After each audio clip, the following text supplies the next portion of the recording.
Hello everybody and welcome to my video, Getting Tidier. I hope you're all well and I hope you've had a lovely week. So my week has really kind of not gone to plan. The video, I'm going to show you lots of different things in the video. So trying to keep on top of the kitchen, trying to keep other rooms tidy as much as possible, trying to sort my washing out. You'll see a glimpse of my cupboard and trying to maintain, clean and sort out the hall. And then lots of washing on radiators, I'm afraid. I know lots of you make comments about that. You'll also see that I've managed to keep my lounge quite tidy. So whether you're sitting down with a cup of tea and you're going to listen to me and watch what I'm up to, or whether you are going to listen along at the same time as working, which I know lots and lots of you do, then I'm so pleased you're here. So there's a couple of things that I wanted to update you on. So firstly, thank you so much to those of you that have gone through and watched an old video, liked an old video, or commented on an old video. Because what happens is the more comments, likes that I receive on some of the older videos, they then go into different people's feeds, which means I get new people look at my videos and then they follow. When I get to 3,000 followers, I'll be doing my giveaway. Now I've made 4 macrame hangers, or depending upon where you are in the world, macrame. Tell me please if I said that right. I've made 4 macrame hangers for indoor plants. I've made a cream one, sort of beigey coloured ones, and they've got various different patterns and I've designed the patterns myself. So I don't mind where in the world you are, so I'm not just going to be sending, just going to be choosing people in England. But when I get to 3,000 followers, I will be choosing 4 people who are interested. And I'll be choosing 4 people and I will post that out to you. I'm also going to write a little note out to you. So if you can let me know your details, and I'll send you a little card, a little note in the post. With your prize from the 3,000 subscribers draw. So as I said, this has been a funny week, and I don't think I've really videoed anything in the whole of my house since Monday, and I'm recording this on Saturday. So that means that I've not done as much in the house as I would have liked to. A number of reasons for that, but largely it's because I have been working every day, day and night. Apart from Wednesday where I was at Girl Guides, and Thursday I was at a guide meeting, and then I came back and worked. It just feels like everything this week has sort of happened at the same time, and I really have felt like it's 2 steps forward and 4 steps back. So many things that I'm working on and dealing with have either come to a dead end, or there's been a problem, or there's been an issue, or I've had a complaint. And it really has felt like one thing after the next.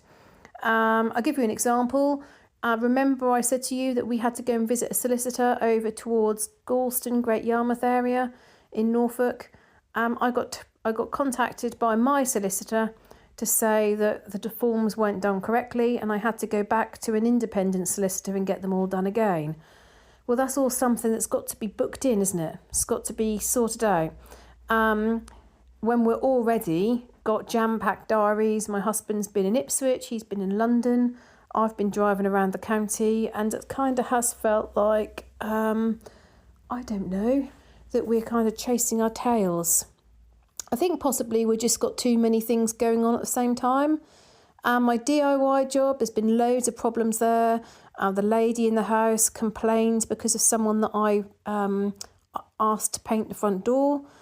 He does talk quite a lot, but he apparently talked at her for 2 hours, which caused her to almost have a breakdown. Now, I know she's not very well, but I explained, just you need to say, oh, I've got a headache, or I can't chat for long. You need to say that very, very early on in the conversation. So it looks like I'm not going to be able to finish this DIY job. It's been so difficult to book in. It's really been difficult. And in the end, the lady got a bit upset, if I'm honest. So I decided not to reply to a couple of emails I received. And I just messaged back and said, oh, can we have a chat about this? Are you free for us just to talk? Rather than email back and forth. And I spoke to her partner and we had a really, really good chat. And I just said, I feel like some of these messages could impact the relationship that we have. And I really didn't want that to happen. I think you're really nice people. However, if I was a work person, I was going to say a workman, obviously I can't be a workman.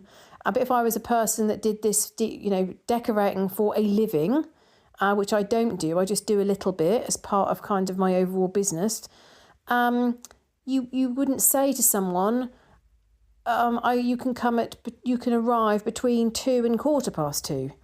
And as I explained yesterday, I spent the whole day waiting for the gas man to arrive. He said that he was going to come first thing in the morning, and first thing in the morning was 4:15.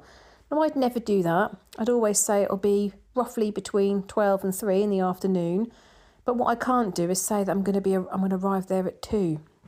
And on the Mondays, where you saw in my video that I was doing some decorating, on the Mondays, I sit in my car and wait for it to get to 9 because I can't knock on the door before 9 o'clock. So I do feel like I've been very flexible and very sort of compromising in my approach. But yeah, there's various things that the lady is not happy about. I think because it has taken a while. They seem to think that you can fill a wall and paint the wall, undercoat it and then do a top coat all in the same day. And of course you can't do that. So I've dealt with all the problems and issues related to that. I wouldn't say that I get sort of, I don't know, I was going to say I didn't get stressed. When I read the email, I just thought I'll deal with that later, because the email wasn't particularly friendly. But I just thought it's not a good idea to do these emails backwards and forwards. So we had a good chat, and they were very, very pleased that I'd called, and very, very pleased that, everything's amicable, which is great. And then some other documentation and paperwork that I'm trying to fill in. I thought that was all finished and ready to go. And then I looked and saw that I needed it signed and witnessed by somebody else. So that means another outing and visits and emails. And then I also need to sort out some more DIY work. So all these things I'm booking in. So it's all got very, very busy. And then within my job, as in my, hours that I work each week, my employed job rather than my self-employed, I feel like I've had loads of things happen at the same time. So I went back from half term, and there's a brand new system that I've not had any training on, and there's been no communication.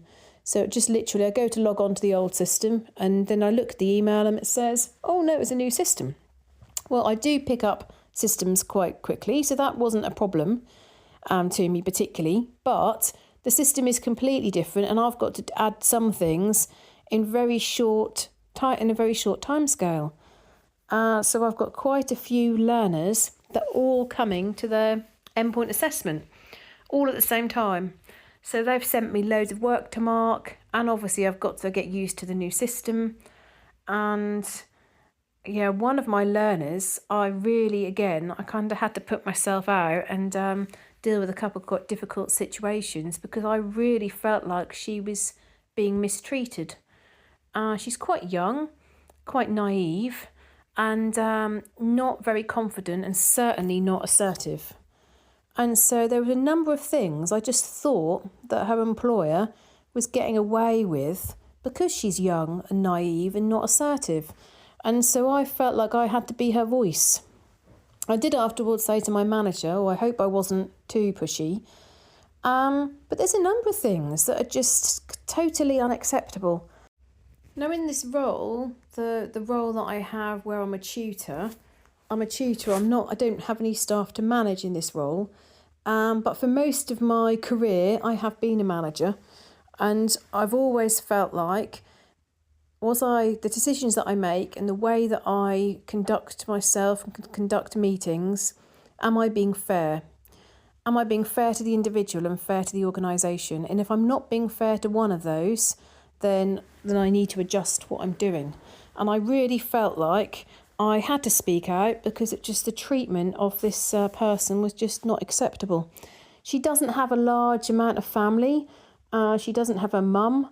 And I just guess, I don't know, so many things I will ask my thoughts on about. I'll go to my mum and ask for her views or her thoughts or what she thinks, what she likes best, what would she do in a certain situation. And this particular young lady can't do that. So I felt like I had to be her voice. So that did involve me inconveniencing myself quite a lot. But I was quite happy to do that in order to get the results that the individual needs, which I'm pleased that has ended on a positive note. Part of it has ended on a positive note, but there's still a lot more work that I need to do with that. And it just feels like I've also had loads and loads of work in to mark. And because what I do with my tutoring role is I work generally on a Tuesday and Wednesday, and then sometimes a few hours in the evening. So that then creates work on Thursday and Friday. But Thursday and Friday, I'm working in my other role. So it tends to be quite hard, because then people will email me on Thursday or Friday and be expecting me to turn things around quickly, which I can't always do. And I try to do, and that then involves me working in the evenings. I suppose it's when everything happens at the same time. That's the main thing. And then as a surprise for my husband's birthday, I feel like I'm low in my voice, but I think he's actually outside. Years ago, we went had a photo shoot, and my sister organised for a present. And as part of the photo shoot, you got one free photograph. But obviously you got all these other photographs that are lovely. And then I realised what happens, this is sales pitch, where they show you a photograph that's like 8 by 10. And it's like £60. So we looked at all these lovely photographs, and we didn't want the lovely prices. So we took our free photograph and said thank you very much, and off we went. Well, a couple of years ago, I tracked the man down. He no longer works as a photographer professionally, but I messaged him about the pictures, and he said, oh yes, I still have them, which I actually thought was a bit scary. Like, how can you, from a data protection perspective, keep hold of them for so long? But for 2 years in a row, I've had discussions with him about trying to get the photographs, but then it always goes after my husband's birthday, and then I sort of then lose interest. So this year I messaged him again in good time and said about the images, and he said yes, that he still had them, although to begin with he didn't reply. And I suddenly thought, like, imagine if this is not his number anymore, or imagine if like something had happened to him or something, and how awful that would be.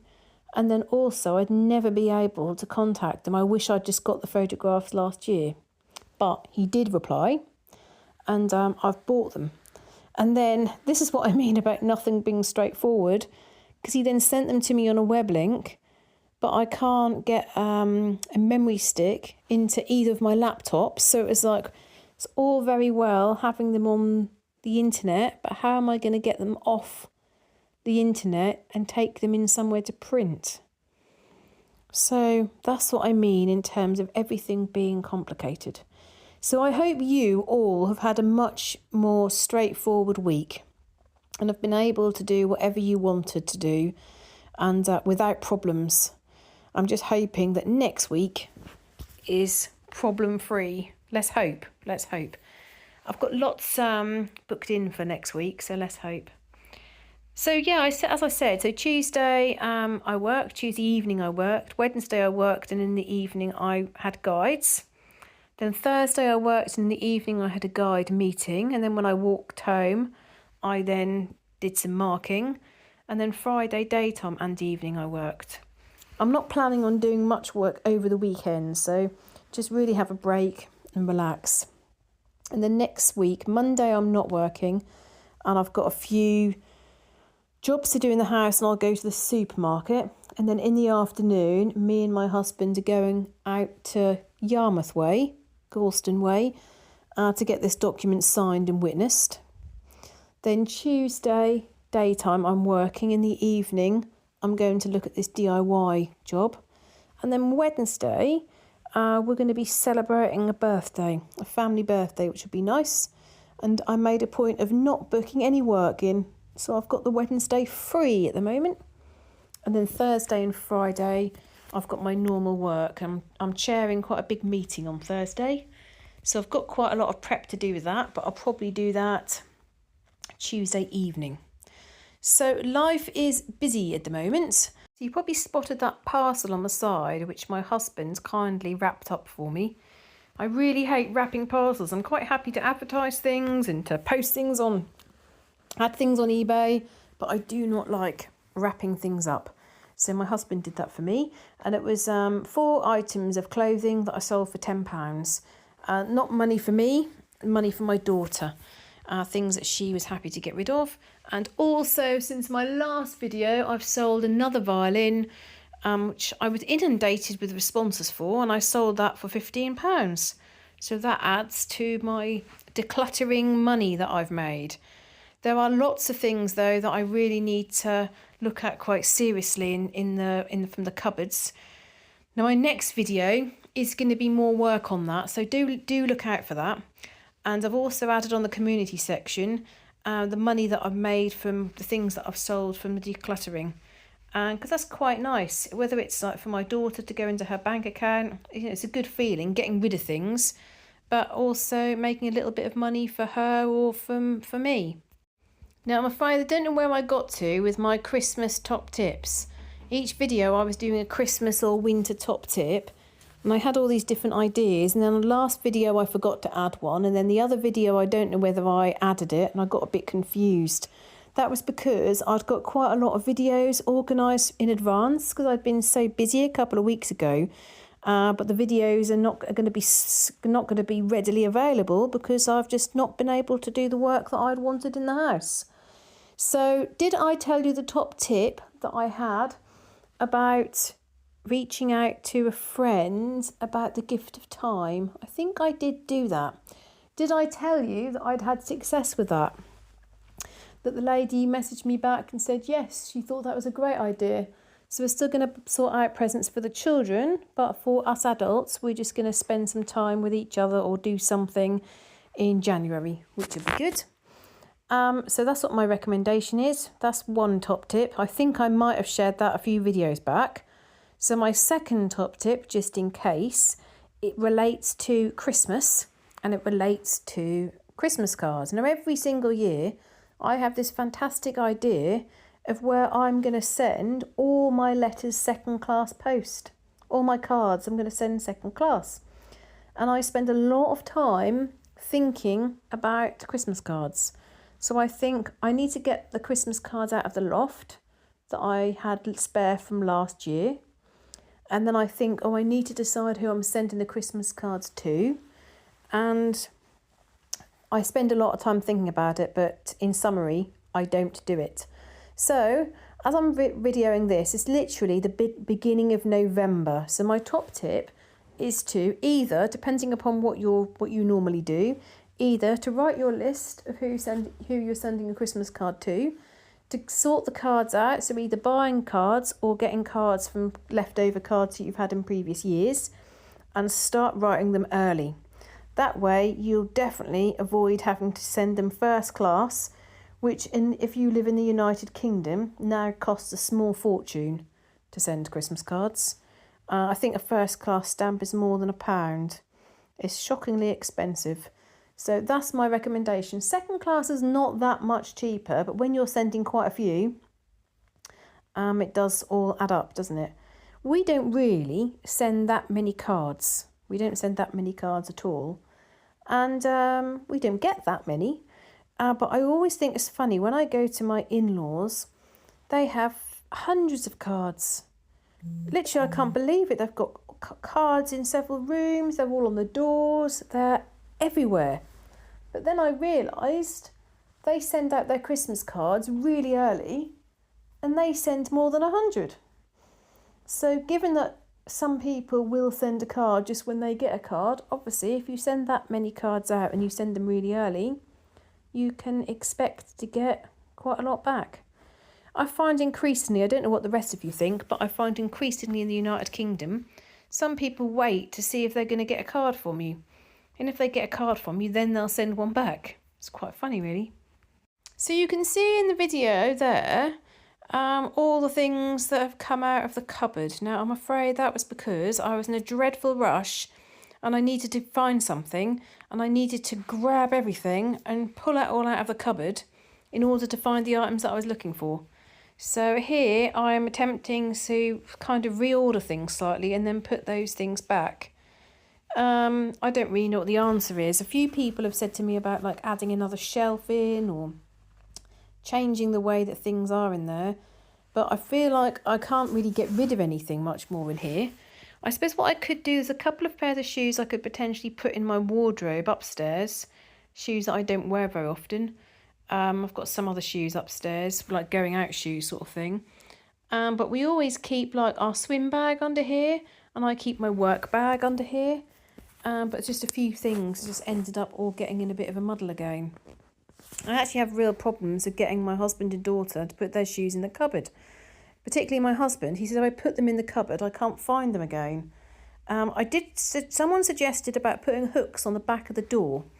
I thought that was a really good idea, but when I mentioned to my husband, what he said is, can you see the back of the door in the video?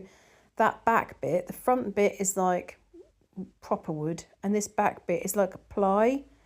So I'm not going to be able to put anything in that will split. So I can't do that. My dad's slippers we hang up in a bag. I kind of wondered whether that might be an idea, but who knows.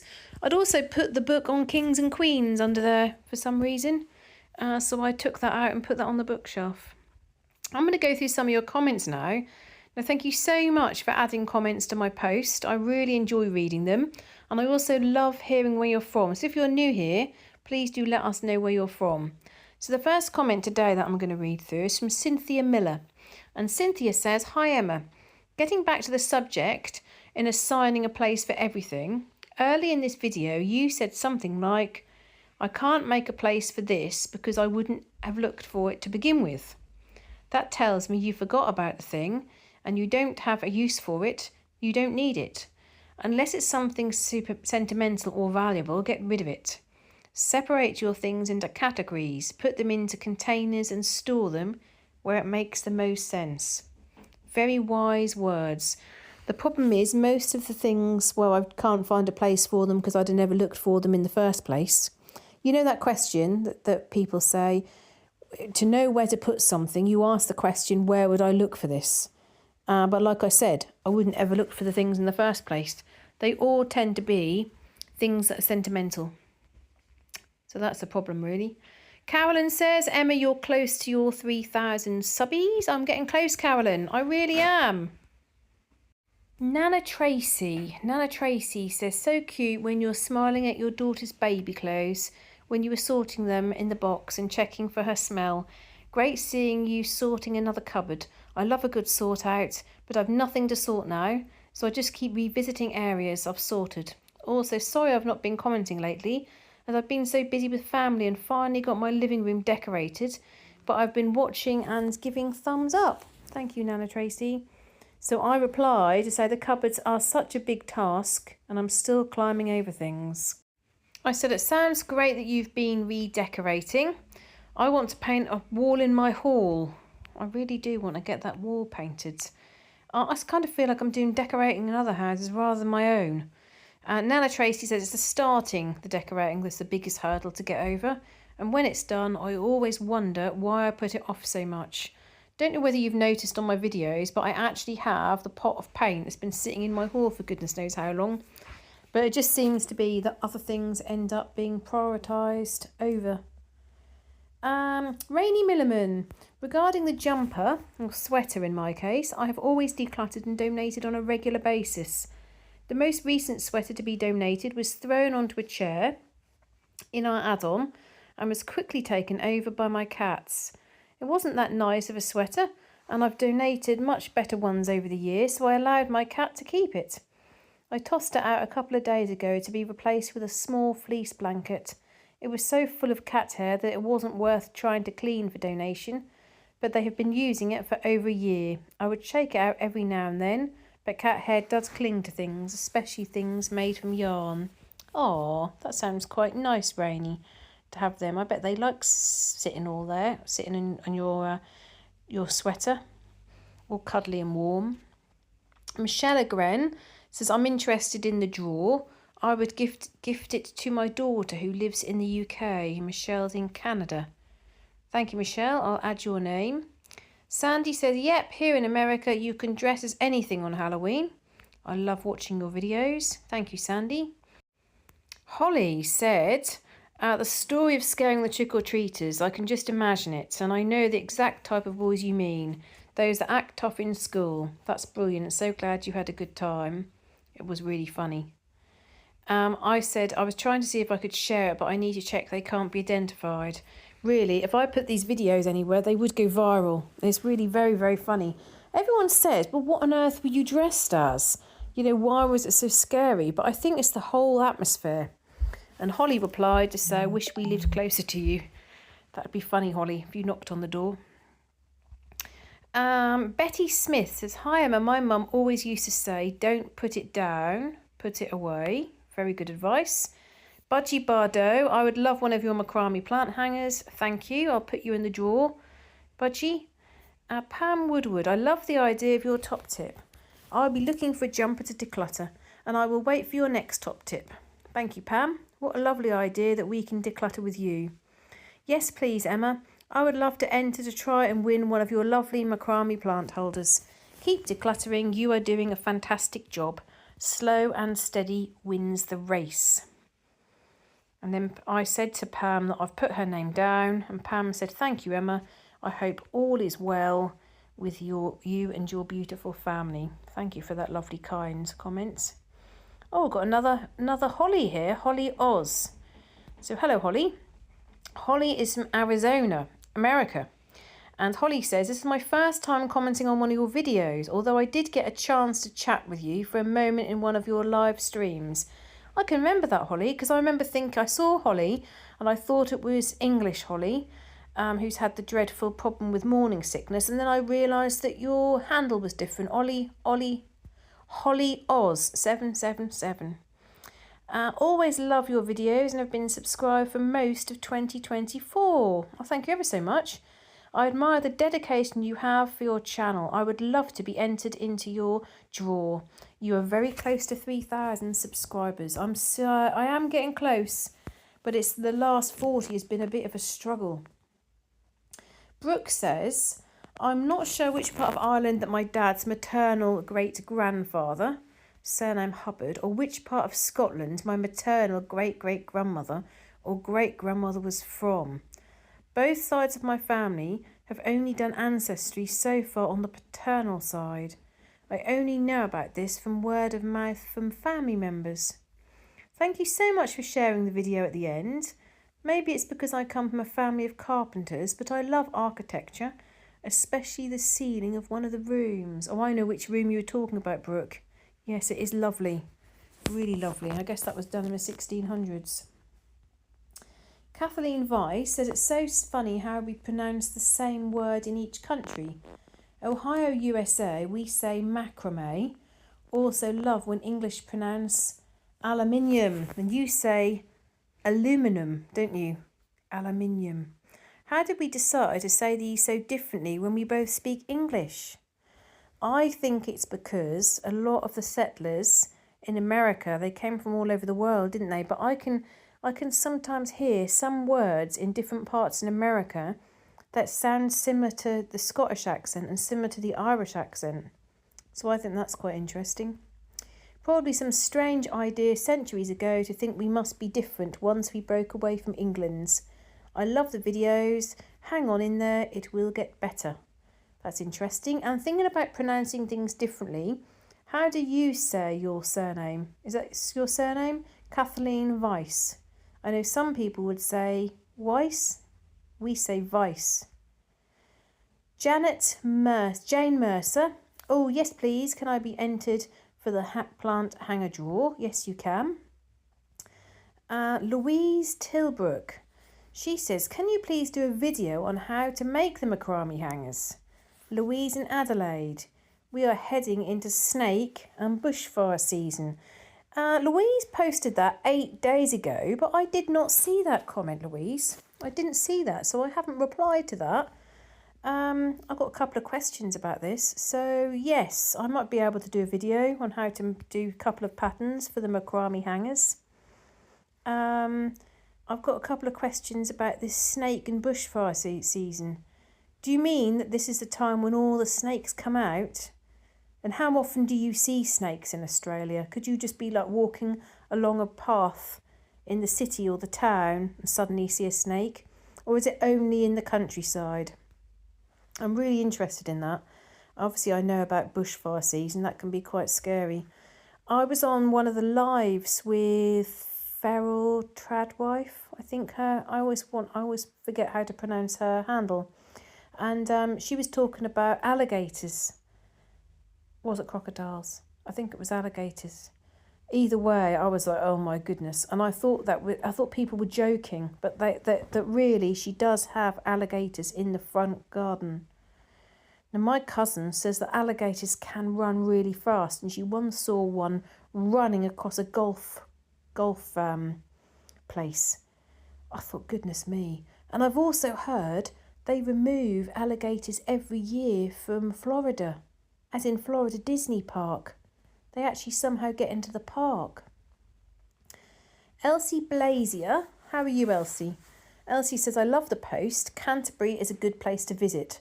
Reference Halloween. About 10 years ago, we went to town on Halloween. My daughter made a coffin, filled it with slime and objects. We also made cakes and put it on a bullseye wheel. We took it in turn to spin. You can imagine the contents of the cake. My favourite thing was putting a mass amount of spiders and sticking them to the wall. The children love them. Such good memories for me. I'm trying to teach the younger generation it's spending time with family that's important, not consoles. It's very true, Elsie. As children grow up, they will not remember the time that they got to spend on an iPad or a games console for an extra 30 minutes. They'll remember the time when they were playing with their friends or they went somewhere with their family. It doesn't have to cost anything. They'll remember the summer fete they went to and won something on the tombola. They'll remember those things they did with their family members. They won't remember their games. I completely agree. Now, I replied to Elsie about Canterbury. Now, if anyone is listening to this and thinking about coming to the United Kingdom, I agree with Elsie that Canterbury is a really lovely place to visit. It's a beautiful city. You've got the Canterbury Tales. There's lots in Canterbury.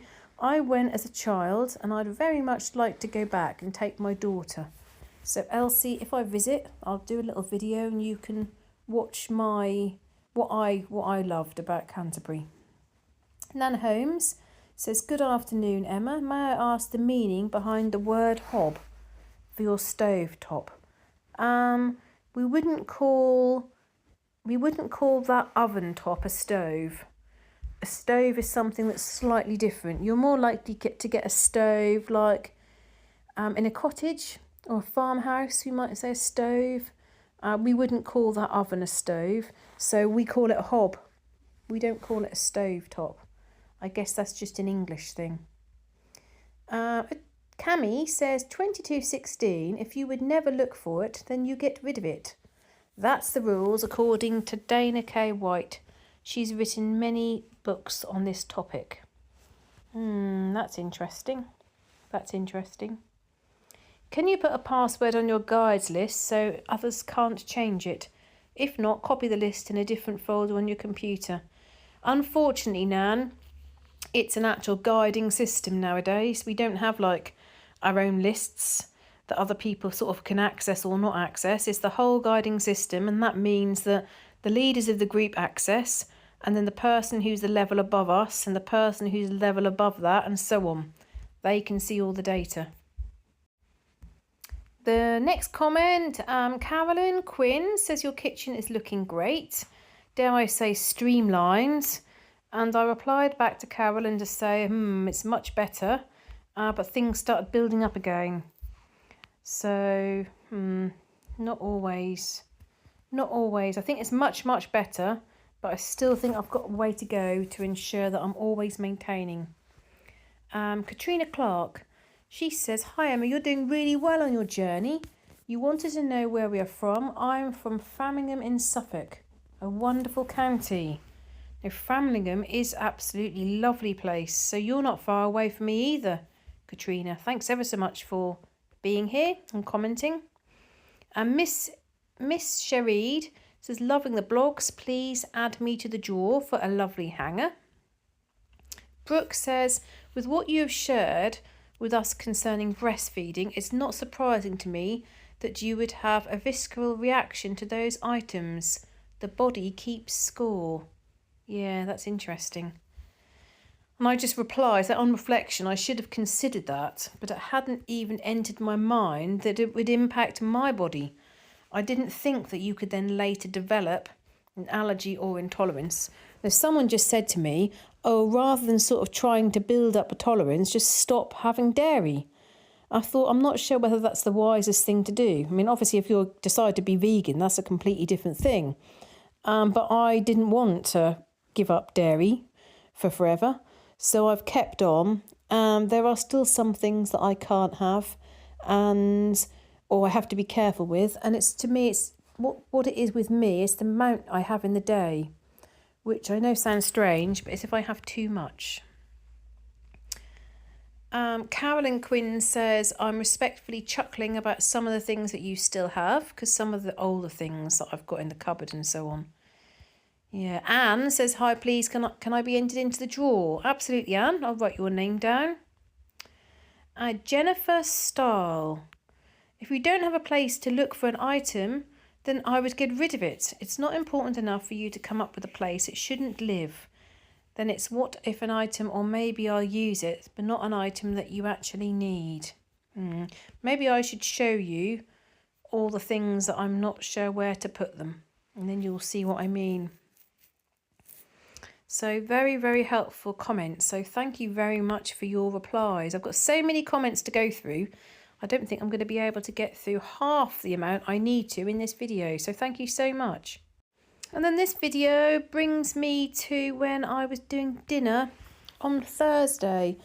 I think the other reason why this week has been quite a challenge is because my husband's been working in London and Ipswich for 3 of the days.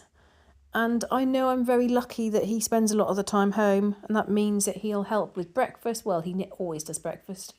He'll often do lunches, he'll sometimes do dinners. And so when he's not here, then I'm also doing that as well. So I am lucky with the amount that he does with food. So I decided on Thursday to do a risotto, and we ended up eating quite a lot later than what we normally eat. I couldn't believe it. My daughter's had a lot of homework, and so I was sort of keeping an eye on that and checking that. And I was also thinking to myself, really, she's got so much homework and so many tests. I really wonder whether I should lower my hours to track some of it. There's so much to track. It's quite hard when they're still quite young. I suppose some children will be turning 13 already, whereas obviously she's only just turned 12. She's got far more things to remember than what I have. So I was wondering about that. And then Friday, she'd worked really hard on her geography test, and I was working up in my little tiny study, and my phone beeped, and so I checked to see what it was, and she'd sent me an email, and she'd added loads and loads of emojis, like with the crying faces, and that said, I got 0 out of 31. And I looked at this message, and she'd done like a screen grab of the online score. I thought, oh my goodness, she'd worked so hard, and I'd asked her loads of questions, all these geography questions, and tested her, and she seemed to really, be very confident on all the answers, and all the questions that I'd asked her, she'd got the answers right. And I couldn't believe it, 'cause she's quite good at geography. And so I was feeling really upset. Like I said to you, I'd have this week where all these things have either gone wrong or there's some sort of problem or issue. There's all these hurdles to jump over, and you just jump over one hurdle and then you get another one to jump over. There's a little bit higher. And then I thought, oh, there's this. And then she got home from school, and I came downstairs, and we were all eating dinner together after I'd finished work. And I said, oh dear, I said, whatever happened with your geography? I said, I can't believe that. I said, do you go through all the questions that you got wrong? Because I think when children get a low score, I'd never, when she's worked, I'd never be upset or angry, because if she's done what I feel like is her best, then that's all you can ask for, isn't it? It's all you can ask for is that children work their hardest and do their best. So she said, "Oh no, Mummy, that wasn't the score."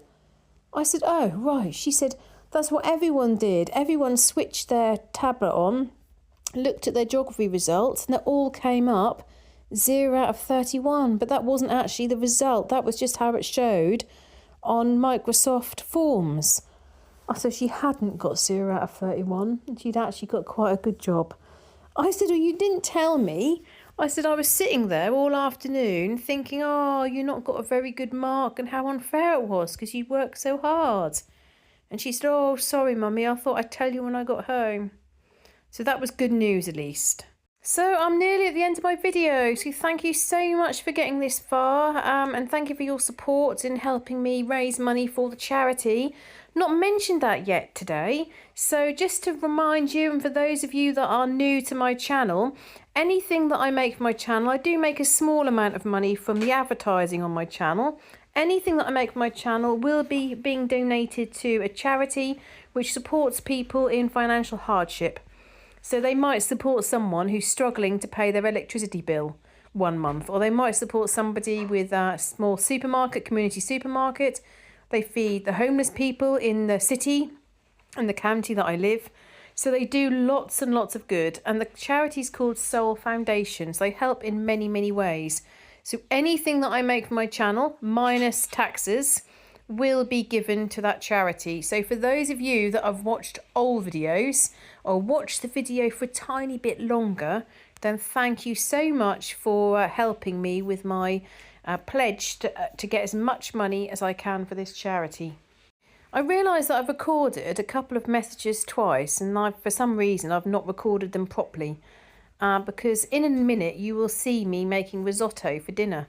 And the strange thing was, I pressed record and I waffled on about making risotto for dinner, and then the recording didn't save for some reason. So we had dinner quite late one evening and I made risotto, and it came out really, really well. So I was doing it all, and then my husband came home and I said, "Oh, do you mind just finishing off?"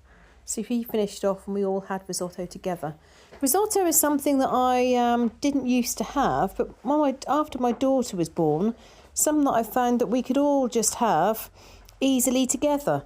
And once you've kind of learnt the art of not turning it into mashed potato type consistency, it's really nice. Is this a common meal in other countries? Do you have this in America? I guess it's kind of more of an Italian meal, really. But we really enjoy risotto, and we'll have tomatoes. We do a vegetarian one, so it's like cheese, and I usually do broccoli or beans, and then I bake tomatoes in the oven, and I like lots of tomatoes and lots of cheese. So that was what I was doing, so you'll see me do that. You'll also see there's a really big saucepan. It's not actually called a saucepan, and I can't think at the moment. Pressure cooker, because my husband did a leek and potato soup, and it was really nice. And that meant that one day when I was really, really manic, all I did was come home and just put the heat on, warmed it up, and we had it for the second day when my husband was back later one evening.